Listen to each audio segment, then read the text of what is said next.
Olá, gente! Retornando aqui essa semana no canal do Estandarte da Liberdade. Estou passando para deixar minha mensagem da semana sobre psicologia e espiritualidade.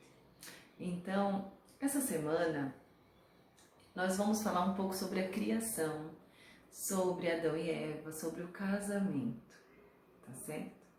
Então, na história da criação, nós vimos aí escrito no Vem e Segue dessa semana por Moisés, por Abraão, né? Nós percebemos aí um comparativo, né, das escrituras e todas falam sobre tanto a forma como o Senhor realizou a criação, quanto sobre o casamento, né? O primeiro casamento celebrado pelo Senhor foi o casamento de Adão e Eva, né? Então, o Senhor, ele pegou a matéria inorganizada, como nós sabemos, e ele organizou. Assim como nós, né? Quantas coisas podem estar desorganizadas na nossa vida, e se nós pedirmos ajuda, o auxílio do Senhor, ele vai nos ajudar, com certeza, a colocar em ordem, a colocar nossa vida nos trilhos, para seguir aquilo que é o nosso propósito aqui, né? À medida de nossa criação. Agora, vamos falar um pouco, eu quero focar minhas palavras hoje na criação do homem, né? O Senhor criou o homem no sexto dia, depois de ter criado toda a sua obra no sexto dia. O Senhor criou o homem. E o Pai Celestial convidou Jesus Cristo para vir à Terra e criar o homem à imagem e semelhança deles. A Bíblia, os registros de Gênesis, são os registros mais antigos encontrados, difundidos e divulgados, né, na Terra, desde que eu me conheço por gente. Na minha casa tinha uma Bíblia enorme desse tamanho. E eu lembro da minha mãe mostrando, né, e ter conhecido e crescido ouvindo sobre a criação, sobre as histórias que a Bíblia nos conta. Então, lá em Gênesis 1:26, está falando sobre a criação do homem e o poder que foi dado ao homem de dominar sobre todas as outras criações existentes. Em seguida, fala também sobre o primeiro casamento, onde o Senhor fala, né? Deixará o homem, o seu pai e a sua mãe, e se apegará à sua esposa e a ninguém mais, né? Algumas partes vão falar assim. Acho bem interessante esse aspecto para trazer para vocês o seguinte: o que seria, primeira coisa, o ninguém mais? Se apegará à sua mulher e a ninguém mais, e serão uma só carne, né? E o Senhor pediu para que eles se multiplicassem e enchessem a terra. Então temos alguns pontos aí. Eu quero trazer para vocês algumas ideias, algumas reflexões que me vêm à mente sobre isso. Então, o que seria se apegar à sua mulher e a ninguém mais? Na minha percepção, na percepção também da visão sistêmica do que é a família, né, de uma psicologia sistêmica, quando um casal resolve se casar, né, escolhe apegar-se um ao outro, esse casal coloca-se dentro de uma nova ordem. Então, o menino que nasceu lá na sua família, a menina também que nasceu, ambos de um pai e de uma mãe, né? Nós somos 50% nosso pai, 50% nossa mãe, e aí esses 50% se tornam você, né? Eu sou 100% Fabiana, 50% Natalina, 50% Angélica, e assim me tornei 100% Fabiana. Me casei com o Ronison amanhã, faz 23 anos que nós nos casamos, e 23 anos não são 23 dias, nem 23 meses, né? É uma vida. E alguns pontos, eles são muito importantes de serem vividos para que um relacionamento dure. Eu vou dar essas dicas para vocês, 3 pontos daqui a pouco. Então, a primeira coisa é se apegar à sua esposa e a ninguém mais. Então, o primeiro ponto que eu lembro de ter ouvido no meu selamento, né, é que o selador falou assim, que a partir daquele momento nós éramos um. E como um, não poderíamos permitir que ninguém criticasse o nosso cônjuge na nossa frente. Então, se apegar a seu cônjuge e a ninguém mais significa colocar ele em primeiro lugar. colocar uma nova ordem na sua vida. Então, se você veio da sua família de origem, nasceu ali, seu pai, sua mãe viveu a vida inteira, a partir do momento em que você decidiu se casar, agora é a hora de você colocar você em primeiro lugar, em segundo lugar o seu cônjuge, depois os filhos que vocês têm, depois a sua família de origem e depois os amigos, né? E as pessoas com quem você se relaciona. Então, quando essa ordem é invertida, então se você coloca o cônjuge antes de você, vai acabar se tornando uma dependência, uma relação dependente, não um amor saudável. Então precisa ter um amor saudável. Um amor saudável, eu preciso estar em primeiro lugar nesse relacionamento. Então eu cuido de mim, eu me alimento, eu me preocupo com o meu bem-estar. E aí eu posso compartilhar do amor que flui dentro de mim para o outro. E aí sim, eu compartilho do amor com o outro. Então, essa é a primeira coisa. Colocar a sua vida conjugal em ordem, né? Então, primeiro veio Adão e Eva, depois vieram os filhos deles. Então, já pensou se eles tivessem colocado os filhos antes da relação dos dois, como poderia ser? Então, a mesma coisa. Quando um casamento ele vai beirando uma crise, uma dificuldade, tem que ser analisado como é que está, primeiramente, a ordem. Então, primeiro o casal, né? Primeiro a pessoa, né? Cada um cuidando de si, e aí os dois podem cuidar um do outro.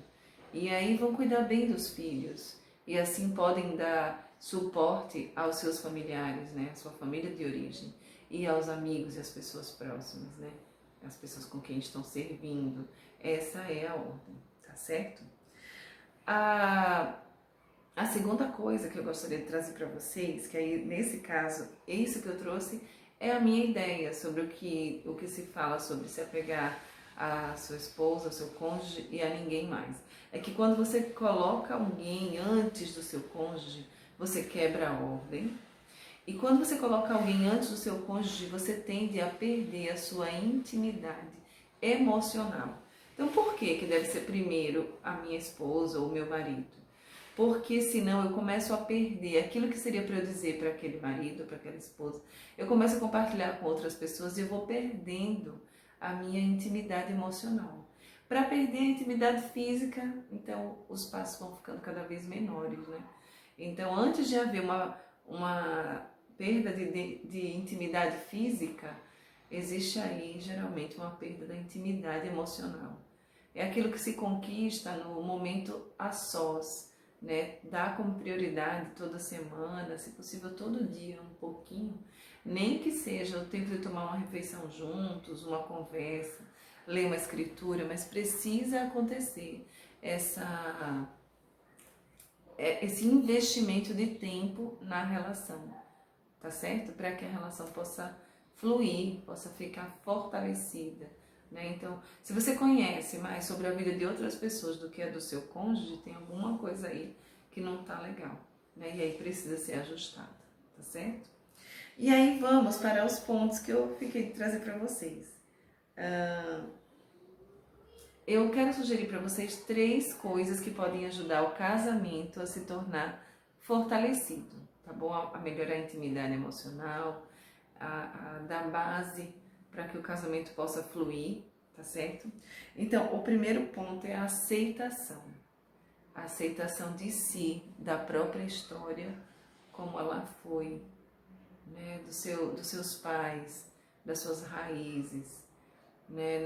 Não ficar tentando toda hora que a sua história tivesse sido outra, tivesse sido diferente. Então, é aceitar a si mesmo. Quando não acontece uma autoaceitação, fica assim, como se fosse uma pendência, um peso. E isso acaba sendo, de certa forma, colocado para o casamento, ou para os relacionamentos de trabalho, também nos relacionamentos dos filhos, como se a pessoa quisesse que alguém reparasse algo que não foi feito na própria visão lá atrás. Ah, mas quando eu nasci era assim, deveria ter sido assado. Então não dá para voltar e mudar nada nessa história, na história da sua vida. Então o passado não pode ser um lugar de residência, mas um lugar de referência, né? Essa é a minha história E o que me cabe é aceitar essa história como ela foi até aqui. Isso me dá força, porque aceitar a si mesma, aceitar a própria história como ela foi até aqui, faz com que você se libere para fazer escolhas novas daí para frente. Mas se você ficar preso ao passado, como se ele fosse um lugar de residência, né, você acaba com aquelas correntes nos seus pés, né, nas suas raízes. E aí você não se libera para viver o novo, para viver tudo que tem lá na frente para ser vivido. Então essa é a primeira coisa, aceitar. Aceitar primeiro a si mesmo e aceitar o outro, né? Aceitar essa outra pessoa com quem você escolheu casar, do jeito que ela é. Então, o que acontece? A gente namora, né? Começa a namorar e o namoro é uma fase de conhecer a pessoa.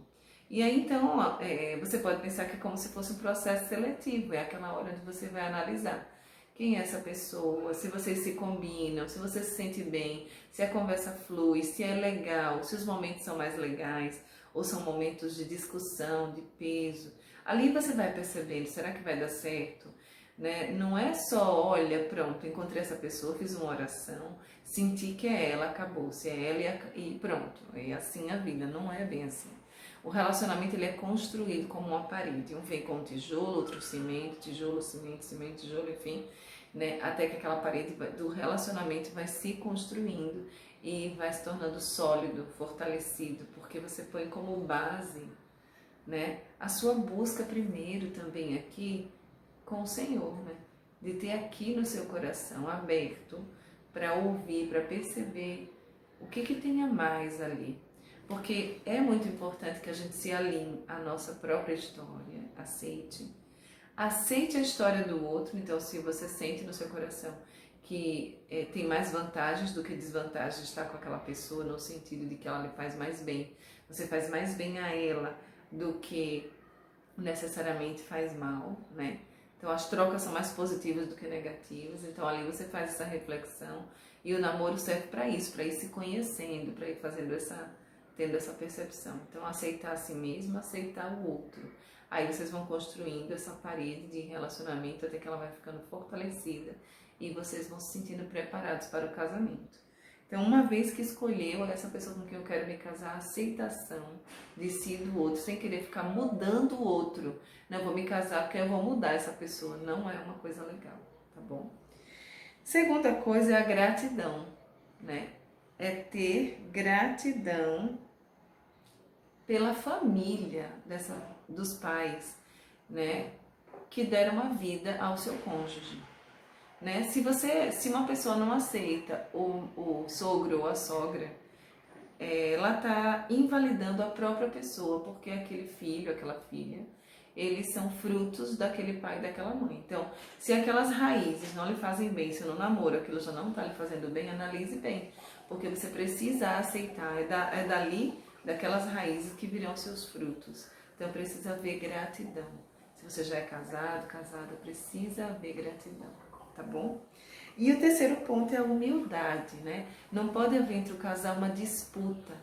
Precisa haver humildade de entender que, independente do que seja, você é igual ao seu marido, à sua esposa, e ela é igual a você.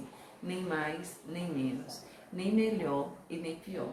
Então, esses são os 3 segredos que eu tenho para contar para vocês, aí a minha experiência de 23 anos de casado. Espero que possa ajudar de alguma forma, tá bom? E a minha mensagem dessa semana que eu deixo com vocês. Um beijo e até a próxima.